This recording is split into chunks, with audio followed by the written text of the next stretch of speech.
On the burnt orange plains beneath the blazing sun of the Sumbalo Wildlife Reserve, two lions wandered in search of water.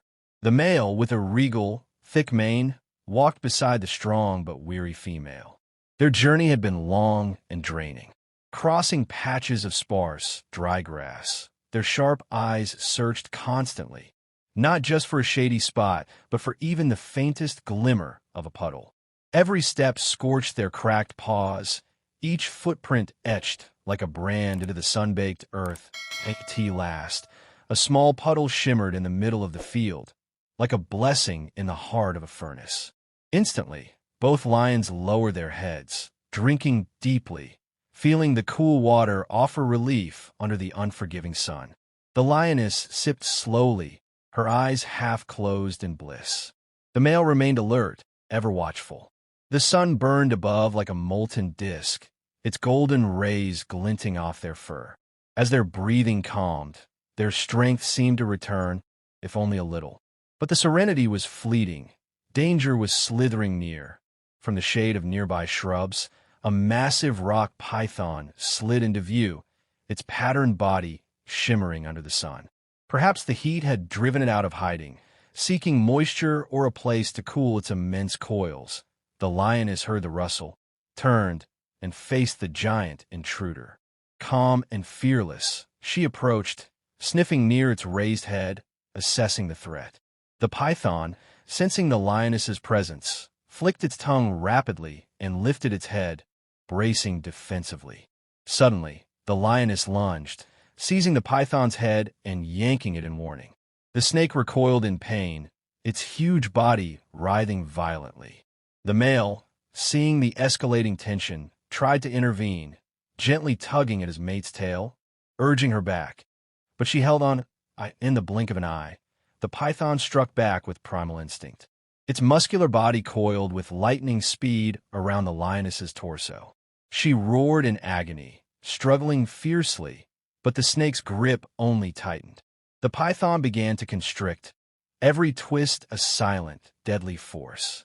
The lioness's cries grew weaker, her body trembling as her strength ebbed. The male lion roared in frustration, circling them, desperate but uncertain. He could not attack without risking his mate's life. His voice echoed across the plains, a desperate plea reaching the edge of the reserve. In the distance, two park rangers, Elias Tembo and Connor White, were on patrol when they heard the unusual roar. They halted their vehicle, listening intently. "That's not just noise. Something's wrong," Elias muttered. Without delay, they sped toward the sound. As they arrived, the scene before them was surreal. The python's massive coils were still wrapped tightly around the motionless lioness, while the male paced and roared nearby. Connor grabbed two sturdy branches from the roadside. Elias did the same. They approached slowly, wary of both snake and lion. The python lifted its head, tongue flickering, ready to defend itself. Elias shouted to draw attention, while Connor gently struck the lower coils to encourage the snake to release. The python resisted, muscles taut with tension. The male lion paused, sensing the human's intentions, then slowly stepped back to allow room. Connor lightly struck the upper coil near the head, while Elias gripped the body and pulled it to relieve pressure. Sweat poured from their faces. It was a race against time. Finally, the python uncoiled, slithering away into the brush, disappearing like smoke. The lioness lay still, eyes shut, her chest faintly rising and falling. Elias checked her pulse. "She's alive." "Barely. She's in shock," he said, pulling out the emergency wildlife kit. Connor gently poured water over her face, hoping she'd revive naturally. Her condition, however, left no choice. They had to act fast. Elias drew out a shock stimulant specially made for large predators. After disinfecting, he injected it into her hind leg, while Connor steadied her.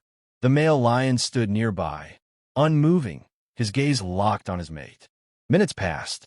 Slowly, the lioness's paw twitched. Then her eyes fluttered open, tired but alive. "She's responding," Elias whispered, relief flooding his face. Connor pressed his hand lightly to her chest. her breathing's improving. The two men stepped back, giving the lioness space as she pushed herself upright. The male approached gently, nuzzling her with silent affection. She leaned into him. Elias smiled.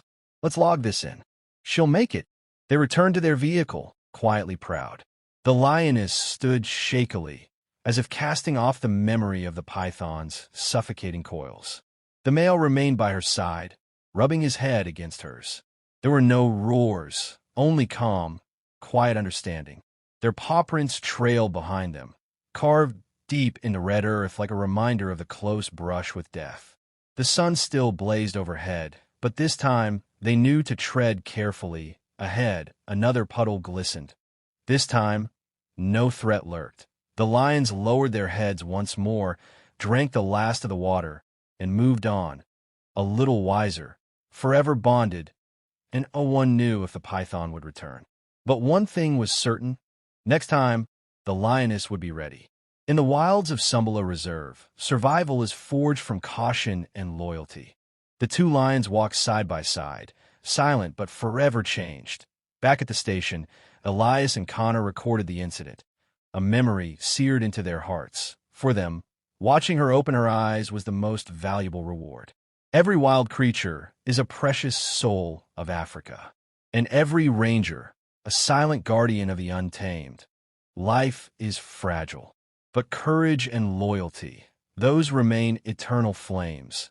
And so, the lions walked on, leaving behind a powerful story in the golden dust of the savannah. Dear friend, thank you for joining us in this story.